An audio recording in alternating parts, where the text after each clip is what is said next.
खासदार झाल्यानंतर प्रथमच खासदार नवनीत राणा यांचा जनता दरबार धारणीत घेण्यात आला। या प्रसंगी सर्व विभागातील वरिष्ठ प्रशासनातील अधिकारी उपस्थित होते।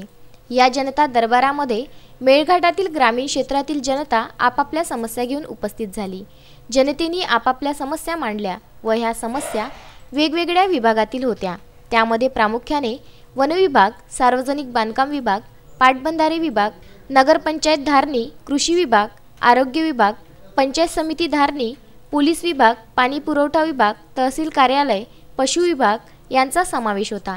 जनतेने आपापल्या समस्या मांडल्यानंतर संबंधित अधिकाऱ्यांना त्या संबंधित समस्यांवर उत्तरे देण्याबाबत खासदार यांनी उत्तर मागितले। आता सामान्य कोविडांना पूर्ण यादी दिली होती। पुणे शहराची कधी होईल सर्वे, कधीपर्यंत होणार कोण आहे बोला दादा, या समोर या।